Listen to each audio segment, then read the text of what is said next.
most of you guys ni ada yang ada CoQ dan sebagainya, tak apa. Recording tu ada, no worry about that.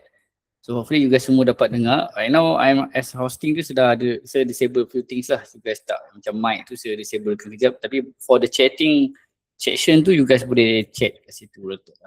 Okay, boleh, orang kata apa, boleh some sort like you guys chatting kat situ lah bahagian tepi tu kan. Okay. So I'm recording this presentation, so hopefully you guys aware of it. Okay. Dia boleh penting ya. Kalau juga perasan ni saya punya benda ni, kita apa, mikrofon ni, saya beli back in 2020 lah, zaman PKP tu, di mana kita kena work from home, kena dapatlah beli mic ni. Dulu Yeti, okay, Yeti punya jenis, okay. So quite good. Tu datang masa zaman PKP dan tu di Lazada ke Shopee tak ingat. So come up and then bagus lah benda-benda macam ni, dia tahan lama, okay, quite good, tahan lama. As long as single person ataupun taklah banyak orang guna kan. Sebab bila kita bertukar tangan banyak benda ni, mostly that's why maintenance for the PC, for the lab at the faculty ke organisation ke, yang something yang berkaitan dengan ni lah, maintenance ni. Orang kata apa? Of course ada punya bila digunakan oleh pelbagai orang dan juga banyak kali, of course lah, daya tahan dia lebih rendah lah maksudnya. Okay. That's why kalau benda yang sama digunakan secara optimum tu, tapi tak apa, jika digunakan secara optimum, PC ni mostly 5 tahun dia akan tak tahan, 5 akan tahan 5-6 tahun. Lebih daripada itu dia mostly tak tahan. That if the PC tu had multiple user lah. Okay, macam lab kita semua. That's why lepas 5 tahun je komputer-komputer lab sebenarnya memang kena upgrade dan sebab dia orang dah tak tahan, dia orang dah every semester 8-5 tu digunakan secara banyak kali kan. Compare to PC yang kat rumah tu, tempat kita je kan. Kita je guna, kita boleh tutup, boleh off. That's why tahan tu mesti lama sikit, 7-8 tahun ke dan sebagainya. Tapi after that, kena lah upgrade kot sebab perkembangan terkini pun dia dah makin berkembang kan semua dan sebagainya kan. Okay. So, sajalah bercerita sikit lah. Okay, so let's go for this topic. Siapa yang baru masuk tu boleh skip dah terus ke minute ke apa ni recording ni nanti kan. Okay, I'm sharing the screen and window application. So share. Okay. So kita masuklah topik pada hari ni. Macam topik ni kadang-kadang macam seakan-akan sama je kan. Dia visualize data teknik je sebenarnya kan untuk for the all these 7 topics. Tapi everything tu akan ada dia punya sebab je lah kan. So itu yang paling penting. Okay. Sikit ni jap. Okay, good. So chapter 4 ni, okay, data visualization technique. So exploring type of data, called visualization methods, the science of effective data storytelling. Susah juga nak sebutnya visualization ni. Kalau dah biasa kena pronounce banyak kali lah berarti kan. Benda ni tak terlalu ni English kan. Okay. For the younger generation like you guys and also the Gen Alpha and Gen Beta lahir tahun ni 2026 ni, Gen Beta, generasi Beta, Alpha tengah tingkatan 1 sekarang. Okay, Alpha yang paling tua Gen Alpha ada tingkatan 1 sekarang ni. Gen Z yang paling last tingkatan 2. Sekarang tahun 2026 dia tingkatan 2, itu Gen Z. Okay, so Gen Alpha tingkatan 1. So basically dia orang dah membesar dengan keadaan YouTube, so they can pronounce everything to better. Mesti kalau dia dengar bahasa Inggeris punya YouTube channel, dengar senang lah nak sebut kan. So visualization kan sebut lah banyak kali kan. That's why kat everything come with practice. Okay, so mostly kita tengok method of how we can data-data yang sepah kan semua tu kita nak bagi orang faham. So data tu macam bentuk table lah, macam kita mention dalam end to access pun kita nak masukkan ke dalam bentuk chart, menceritakan sendiri tanpa kita perlu ada kat situ untuk ceritakan that kind of data tu yang ada kan. Okay, so why data visualization methods kan. So ada 3 benda ni, rapid processing, retrieval insight and reduce load. apa benda dia tiga ni kan, macam benda ni tiga-tiga ni is one of the features for the data visualization ni lah. Sebab apa dia matters kan. So rapid processing tu sebab otak kita nak faham the graph lah. Okay. So otak kita ni proses almost I think dalam 60k 60 kali lebih laju daripada teks. Okay. Proses image. So compare you guys tengok data bentuk Excel tu dengan bentuk image, mana lagi bagus? Of course data sebenar ada dekat Excel tu, ada sampai beribu data kan, tapi kita bukan nak, kita tengok pattern dia, so kita tengok bentuk graf. Okay. So sebab tu kita tengok image tu better. Okay, kedua, that's why it's come to the number 2 tu, rapid processing tu. It come to number 2 tu pula, lebih di insight tu, okay. So, kita tengok pattern daripada data yang beribu tu, tukar bentuk chart. Chart tu akan jadi satu pattern. Dia trend dia menurun ke, menaik ke dan sebagainya kan. So, chart akan expose betul. But, with the things that kita choose the correct graph lah, kan. Okay, that's why it come to the number 3 tu, this one. Okay, reduce the cognitive load. Kita takkan tengok Excel dari bentuk chart, data pattern, so kita nak load data, maksudnya kita nak reduce our stress of our mind ni, nak berfikir, nak mengkaji data tu. So lagi bagus kita cari data yang sesuaian dengan yang data yang berada tu untuk jadi bentuk apa benda yang kita nak lah. Kan yang kita rasa bagus. So yang bentuk kita akan better make decision on that lah. Okay.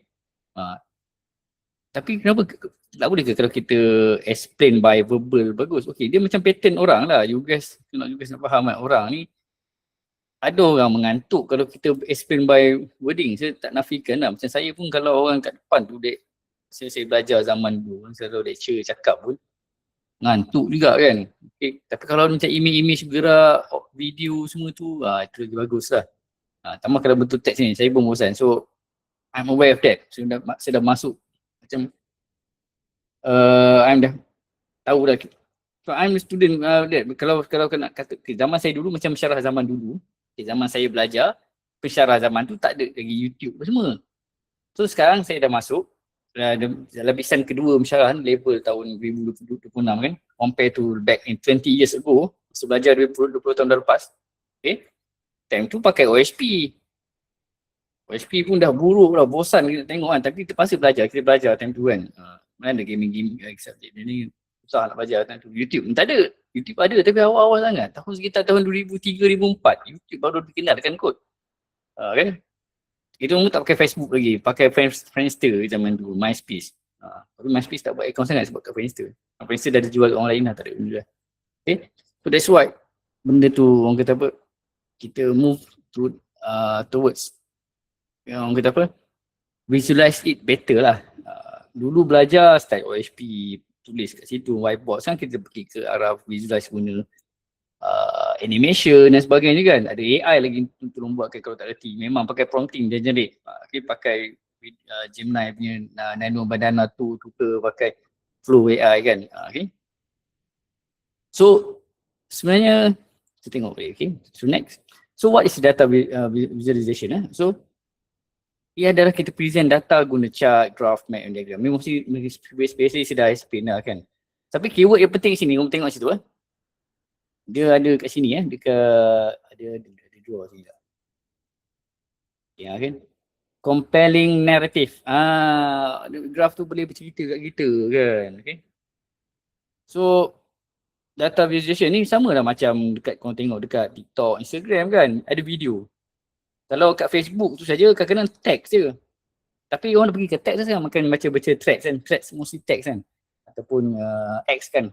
Dulu orang panggil dia Twitter. Okay. Semua X platform. So right now dah talk, ada threads. So you guys, some person prefer threads, some prefer TikTok. TikTok ni video, mostly video type. So that's why lah ada video tu, bagi orang faham senang. Dulu orang kata nak baca teks ni tak best, lukis lah. Tentu lah kan, so lukis dia bagi video terus. So that's a company narrative, dia boleh ceritakan, okay, ceritakan benda-benda macam tu. Okay. So for national data type, ada 5 jenis kategori data type ni kan. Okay, contoh ada categorical, ordinal, quantitative, temporal, spatial, apa benda lah semua benda ni kan. kan. Okay. Dia macam orang kata apa, feature-features untuk data type ni apalah yang ditunjuk selalunya lah. Okay. Yang first one tu lebih kepada macam data yang berkelompok ikut label. Okay. Contohnya jantina, warna, program pengajian dan sebagainya. So dia group by label and categories in order. Maksudnya dia data-data ARM yang disusun ikut data macam ikut kelompok dia lah. Saya kelompok ni ada macam benda yang ada lebih ada dua lah kot. Contoh jantina lelaki perempuan, dua je. Warna ada banyak, merah, biru, hitam semua. Kategori, kita ada kategori. Ni paling overall lah jenis-jenis yang ada. Okay. Ordinal ni pula ada ranking, okay. Data yang macam ada tempat pertama, tempat kedua, tempat tiga kan. Satisfaction ranking. And then pergi ke kuantitatif tu pula, nombor yang boleh diukur. Contohnya markah, berat, suhu. Dia benda yang kuantitatif tapi benda yang somehow macam sama je. So dalam data, contoh data taburan suhu di Cameron Highland. Contoh ada suhu pada hari Ahad, Isnin, Selasa kan. Yang itulah kuantitatif ni data. Itu that kind of quantitative data yang di display kat situ. So macam bila kita tengok graph ni, ini graph type ni, ordinal ni, dia somehow ada ranking. Contoh, itu ordinal type. Okay, so somehow kena differentiate in terms of that. So baca dalam buku teks tu, baca lah. So, nampak macam sama tapi it's not. This is something that ada differ sikit for each time tu. Okay, dia ada temporal. Okay, time series data collection over the specific interval. Tempat yang sama tapi berubah ikut ni. Contohlah macam kata tu lah, suhu di Cameron Island lah. Dia ada gabungan quantitative temporal pun ada juga, okay. Di Cameron Island tapi ubah ikut hari. Suhu dia berapa? Contohnya suhu macam mana kan. Sebagainya. Okay. Kalau masuk bawah ke special tu, ada Mamos ni pergi kat Cameron Island dia juga kata dengan geografi. So, somehow dia ada satu graph tu boleh ada pelbagai jenis data, type of data yang kita presentkan lah. Kadang-kadang dia boleh mewakili semua ni pun boleh. So, it depend. So, tapi kena fikirkan data graph ni macam mana yang is actually suitable for that kind of your punya, orang kata apa, macam kita ada data tu milik kita. Okay, data tu milik kita, milik orang lain. Tapi kita nak presentkan ke orang macam mana kaedah yang terbaik. Kita nak supaya orang faham. Kan? Nak faham kan power Cameron Island ni suhu dia makin naik. Okay? Makin naik, makin lama makin panas. Sebab you nak presentkan bahawa kita kena stop the orang kata apa, berdabangan pokok secara berluasa contoh kan. So you present the data Cameron Island campur dengan suhu kan. Itu. So dan kalau salah pilih chart nanti, orang tak dapat betul ke data je ni kan. Tanya kita pula kan. So kita tak meyakinkan orang untuk kita pilih. So pilih cara data yang betul, data yang betul dan juga graph yang betul lah. Takkan guna pie chart untuk tunjukkan suhu ni, pie chart. Buat bulat tu kan, atau buat 7 hari. Macam tak kena pula kan, salah lah. Kan, wrong. Okay. So, kita tengok kategori-kategori yang nampak ada kategori data dia. Kita tengok dalam dia tu. Okay. So, kita drill down satu-satu. Yang pertama, kategori the nominal data. Nama dia nominal data pun. Okay. So, gender, kita gender, product type, department. Okay. So, mesti dia data-data yang ada tu ada contoh sini. Contoh kan. So, dia mention kat situ berkaitan dengan gender, product type, department. So, table visual kita guna style chart lah, pie chart. Bar chart kan. Yalah, kalau jantina senang lah. Satu pie chart tu kan macam cake kan. Macam cake tu. So, just kalau sama rata bagi tengah lah lelaki dengan perempuan. So, 50-50. So, kau boleh tahu lah. Oh, kalau nampak kalau perempuan lebih besar, so daripada perempuan tu akan lebih besar lah. Contoh ke 70%, 30%. 30% lelaki. So, dalam tempat by gender, dapat tengok. Product type, contoh ada 5 produk, pakailah pie chart per 100%, mana satu yang paling laku, yang paling besar tu lagi laku kan, contoh. So itu dah pie chart kan. Untuk pie chart ni adalah mostly under kategori ke data punya, mostly optimal visual, bukan kata yang lain tak bagus, adalah bar chart dengan pie chart, yang the most suitable one, okay. So next one is ordinal data visualization, okay. So visualization untuk ordinal data ni, so dia mostly dia ada beza sikit lah, okay. Dia ada macam some sort like macam order sikit. Dia ada ranking and situation level pakai Likert scale lah ni. Okay, must use an ordered bar chart to maintain sequence. So dia ada sequence, dia tak boleh main seragam. So macam ranking dalam pertandingan ada first, second, third ataupun ada strongly agree, neutral, disagree, strongly disagree. Okay. Tapi perbezaan antara nilai tu belum tentu equal lah. Okay, contohnya perbezaan antara rank 1 dengan rank 2 tu mungkin besar. Tapi rank 9 dengan 10 tu mungkin kecil. Contohnya mungkin ada belum is necessarily equal lah. Okay. So that's why ada satu lagi dia bagi sebagai ordered bar chart. Okay. Ada sequence. Sekali kena maintain sequence walaupun dia rendah sikit ke dia rendah bawah sikit kan. Okay. So dia penting. So maksudnya kena maintain the order lah. Okay. So kuantitatif data, data ni ada dua je nanti. Kita tengok kuantitatif data ni paling penting selalunya ada dalam dunia chart ni. Okay, dia measuring dan juga counting. Okay, so dalam mesti kalau peringkat degree tambah bila peringkat master level dan PhD level memang akan ada dua benda ni lah. Kuantitatif dan satu lagi kualitatif. Tapi kita nak mention kualitatif dulu. Kita tengok kuantitatif. Kuantitatif ni ada dua method. Ada method pula. Ada dua jenis data dia. Okay. Discrete dan juga continuous. Okay. So apa beza discrete dengan continuous ni kan? Yang kata apa?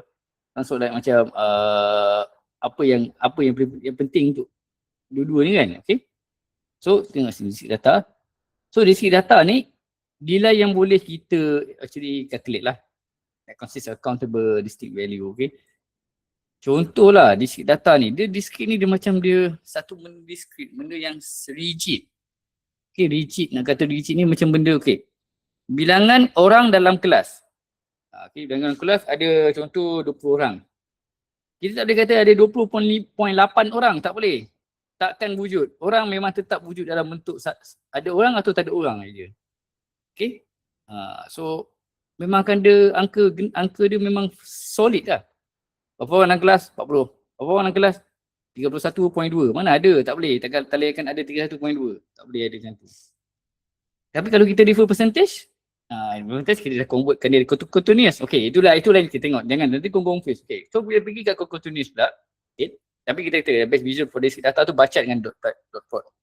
Dot kata semua kan. Bila ada continuous data ni berkaitan dengan suhu, dia ada macam somehow contohnya suhu tadi lah, berkaitan dengan suhu.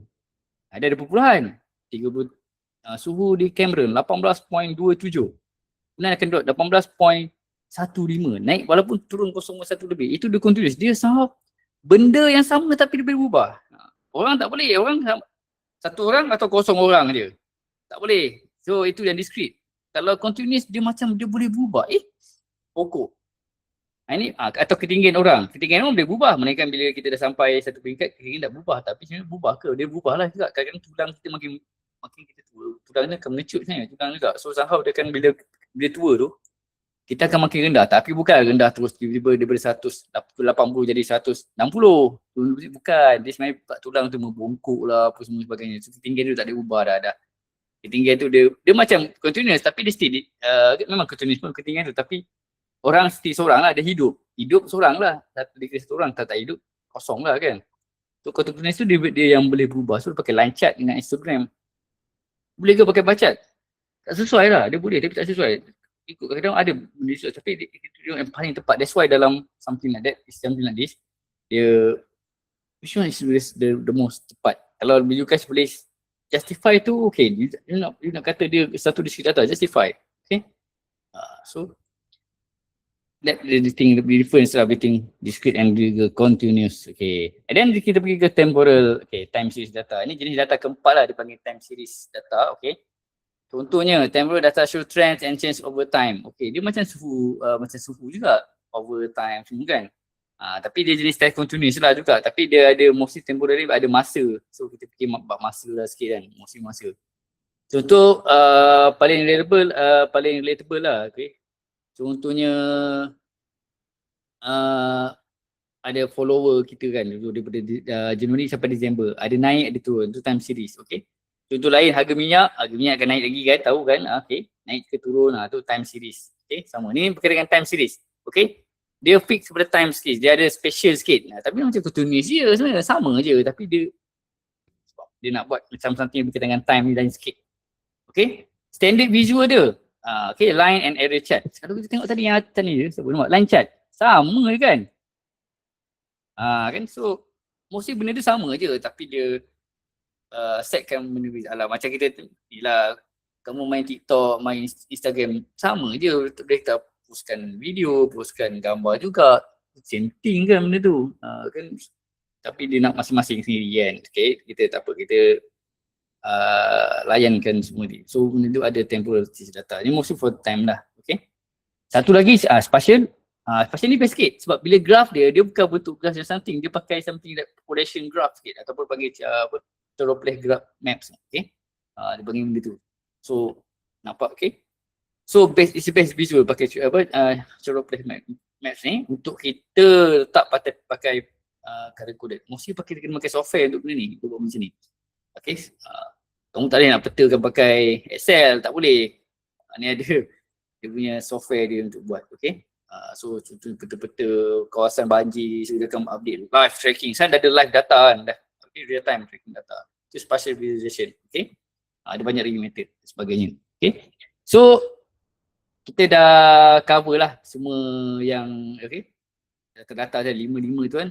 Sekarang ada normal rule yang kita kena ingat lah dalam data visualization. First priority, matching data to visualization. So the type of data that you process determine the chart choice. Selecting the wrong chart can mislead your audience. Okay.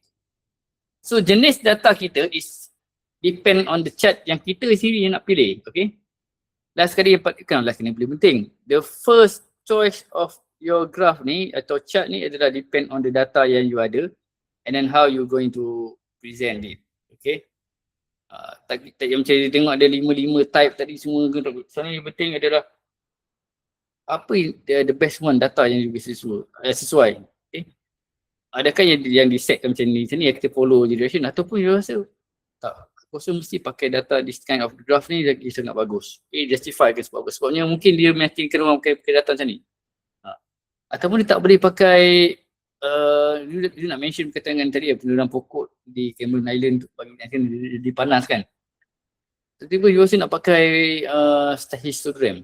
Macam pelik, macam salah kan patutnya, macam tak betul tapi ada sebab you buat macam tu. Tapi sebab apa? Bila you pilih that kind of chart, mesti ada salah, ada sebabnya dan juga you bagi justification. Okay. Tapi ingat kalau salah choice tu walaupun orang kata sebab kita nak kata aku pilih ni salah ni, tak boleh. Tak boleh tentunya. Sebab benda-benda macam ni is something like majority setuju macam ni. Majority setuju kalau temporal data guna macam ni. Okay. Bukan kata jangan guna tu langsung, tak mesti macam tu. Nak guna pie chart boleh, silakan. Tapi boleh buy in tak yang apa kita yang tengok tu. Kita kata tak sampai pun, rasa tak faham pun, habislah kau cakap macam tu. So kita kena pastikan dia sampai lah. Any choice chart you do it, okay? If a chart require extensive explanation, it has failed its purpose. So it depend on kita punya purpose juga. So that's why chart tu memang penting lah. Okay? So kita tengok section kedua, apa yang kita kata chart-chart yang jenis ada. Ni mesti terpenuhi senang lah kan. Kita tengok dulu first kali bar chart. Okay? Ini bar chart. Tak tahu bar chart. Ni mesti dah cepat sikit dah kot. Kita pun tak nak masih lebih lama tapi kita nak explain juga. So, kita bandingkan produk, comparison dan sebagainya kan. So yang paling common lah baca ni paling simple, efektif, and best, compare value. So kita tengok situ produk C lagi bagus. So nampak dia compare. And then kalau dia sesuai dia equal, so dia using ranking juga ni. Kenapa kita tak nak letak macam dia macam ni tenaga? Tak juga. Okay. So bila nak guna bacaan ni nak kata dia bila. So depend on our graph lah sebab kita nak tengok produk kita ni macam kalau soalan dia mana yang lebih tinggi, compare A versus B versus C, baca ada jawapannya. Kita nak compare, kita rasa nak compare benda tu, compare between produk. Ataupun kita nak compare produk, kita nak compare mana yang lebih untung kan. So the best product dengan untung produk macam ni cakap macam game ni, game the best game menang award the best game award kan, game bagus. Tapi adakah dia yang paling untung? Itu juga kan. Kadang-kadang ada orang beli game tu, dia tak menang best award game. Best game award kan. Dia tak menang. Tapi ramai beli game tu kan. Sampai untung banyak. So that's why ada beza dia. Somehow dia nak bagikan apa? Nak bagikan dia untung ke nak bagikan dia best game? Tanya diri kita lah. So that's the thing lah. Okay, line chart. Okay. Line chart ni untuk kita trend mesti berkaitan masa lah. Ini temporal data tu, masa.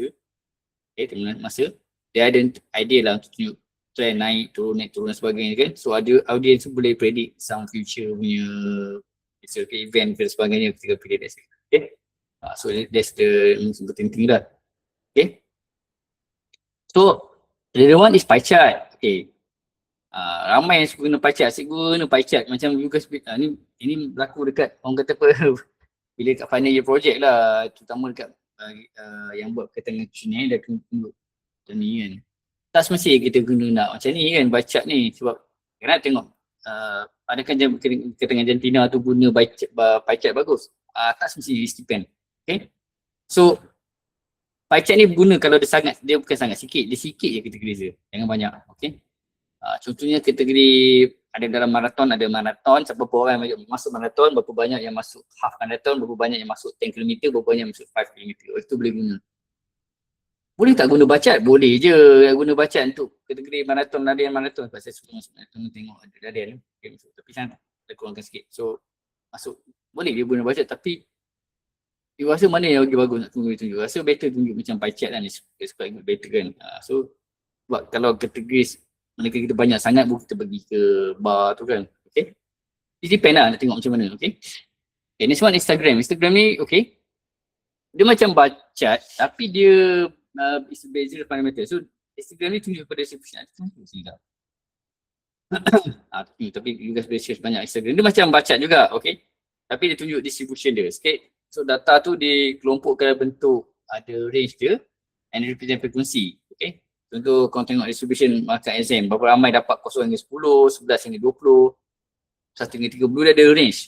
Dia macam bacat tapi dia bukan tunjuk some sort macam satu solid angka 10. Berapa banyak yang 10, berapa banyak yang ada 20, berapa banyak yang ada 30. Dia tunjuk range. Contohnya dalam satu kelas tu ada 50 orang. Dia bukan tunjuk berapa orang yang RM10 ada, RM20, RM30, RM40. Berapa orang yang ada macam ni. Tapi kalau guna macam tu, tapi kalau ada orang tu di RM11, tak boleh. So kita guna Instagram. Okay, guna Instagram. 1 hingga 10, berapa orang. Okay, 11 hingga 20, berapa orang. Macam tu. Macam bacat. Beza situ je. Okay, situ je.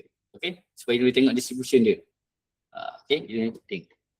Kita plot ni pun pula, kita nak tunjuk relationship between two variables. Ni mostly kalau kita berkaitan dengan dalam engineering banyak guna benda ni. Okay.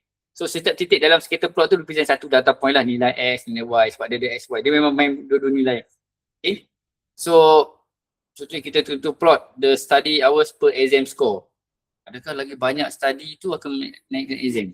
Dia tengok pattern macam tu. So ini penting. Itu kena guna scatter plot. Kalau kita tengok pattern between two punya data, nilai belian data X dengan Y kan. So nak tengok dia punya ni kesegaman. Kalau macam baca semua tak nampak sangat. Kalau macam ni memang nampak sebab kita nak tengok pattern style dia, bukan pattern naik turun tapi pattern yang macam mana seseorang itu katakan bilangan lagi study banyak akan skor lagi banyak. Adakah macam tu? Kita akan menjawab hipotesis. Okay, benda ni penting untuk masih bila dah final project semua. Dia macam something berkaitan dengan eksperimen sikit.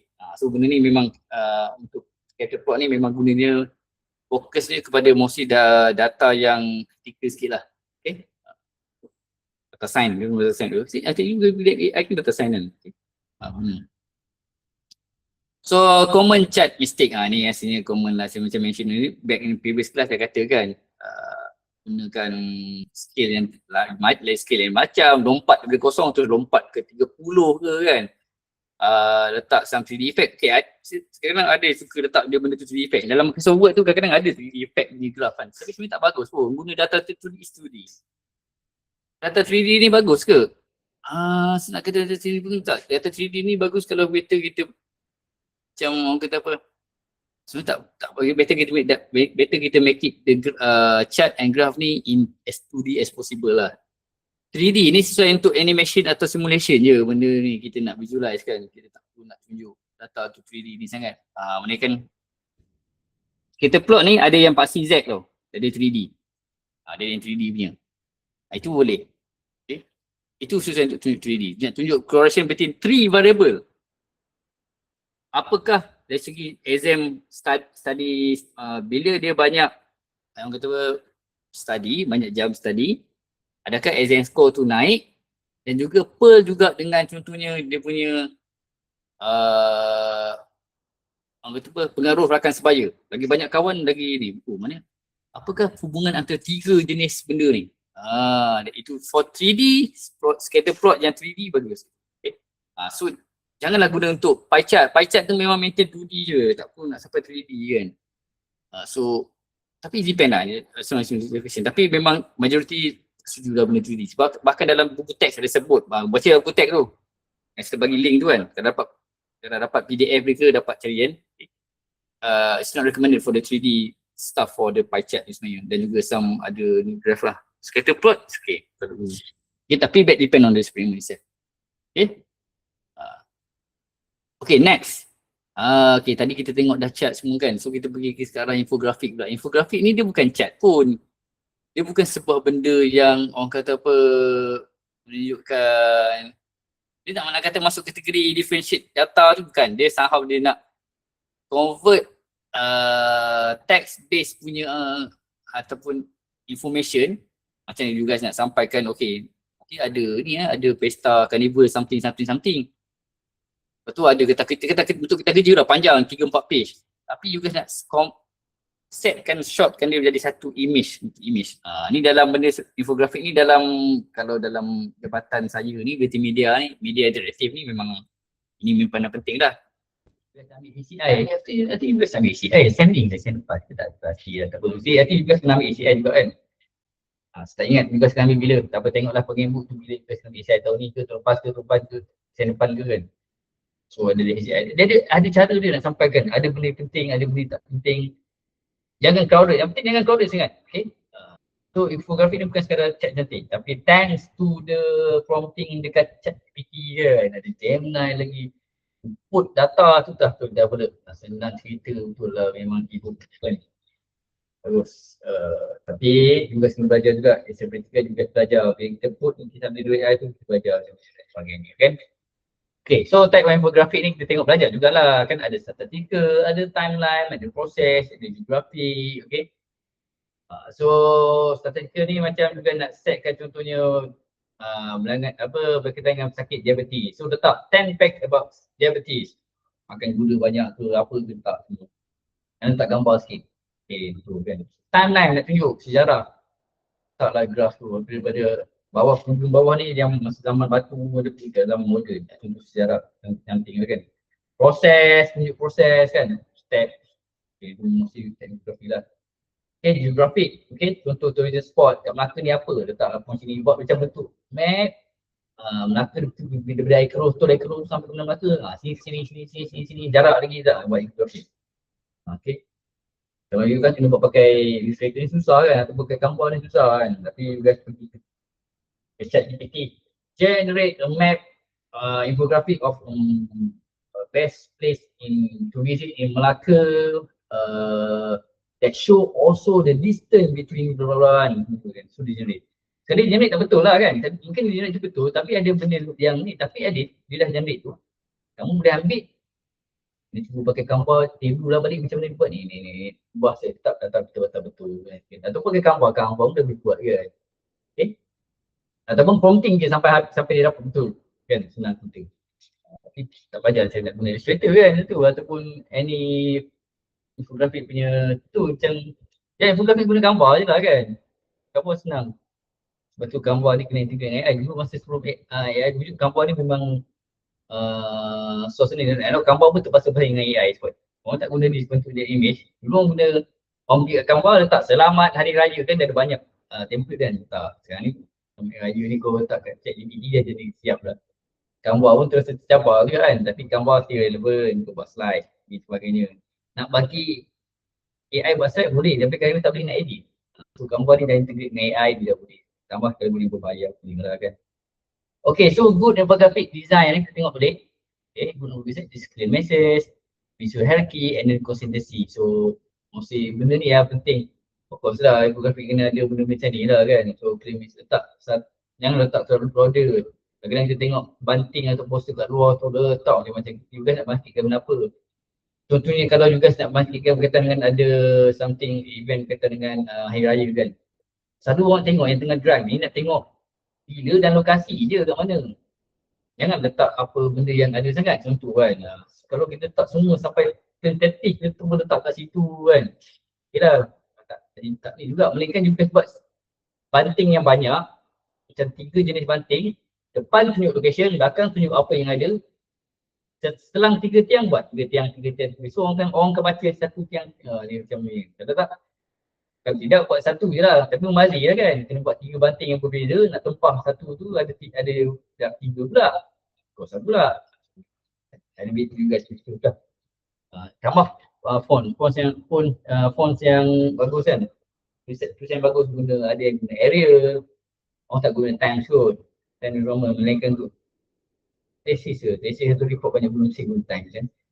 Okay, ada sebab tau dalam report, macam report ni dia guna Times. Sebab untuk tulis dan juga untuk presentation lain dia punya font dia. Itu HCI lah tu, korang tengok HCI. HCI lah.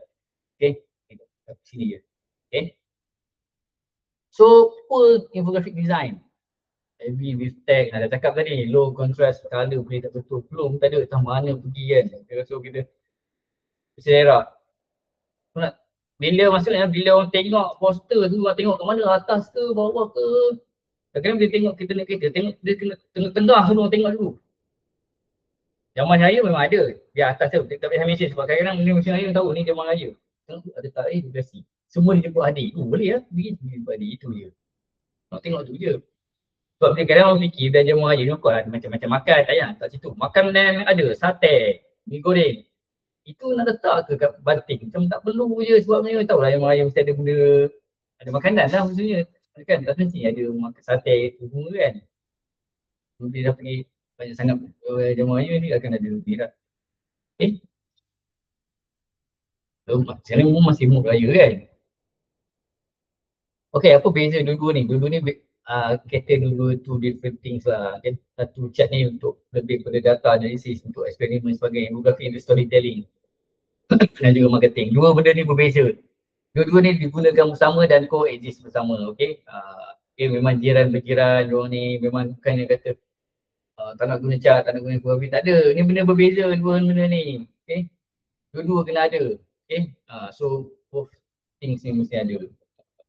Kamu dah buat chart, dah buatkan satu, contohlah kamu buat satu apa, orang kata apa, satu makanan baru lah, packaging baru kan, makanan.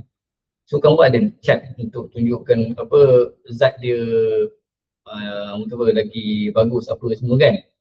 Infografik pula untuk menargetkan korang punya makanan tu. Makan dah Mr. Potato baru kan, baru.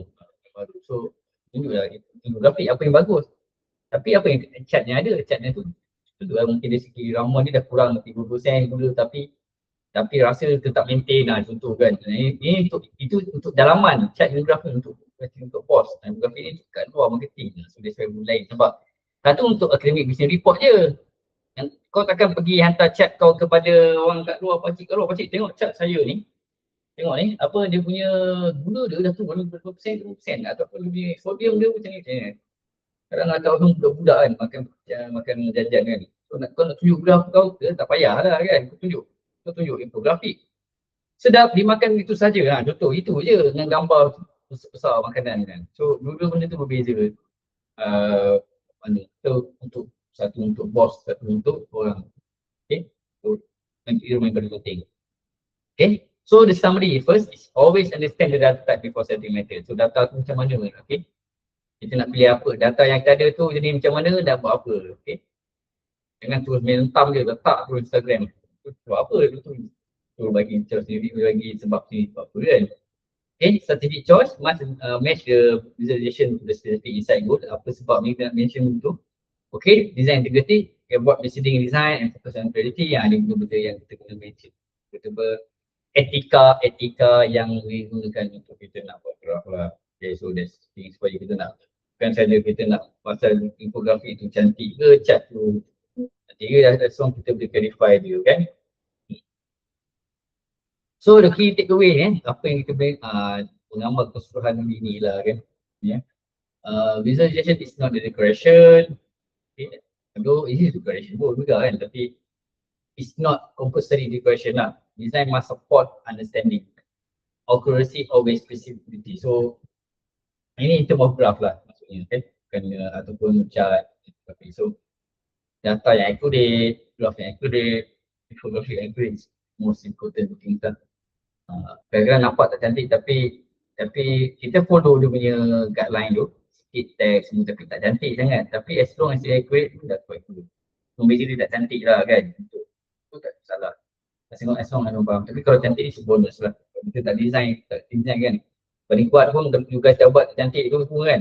Letak dalam chat GPT, kau tolong ke cantikkan graf ni, aku nanti buat infografik lah. Tapi text page macam ni kan.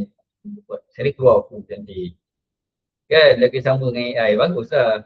Aku jangan tinggalkan AI tu juga, mana yang tak nak kita tu pasal adapt, tapi kita guna dengan beretika. Okay, so that's important thing lah.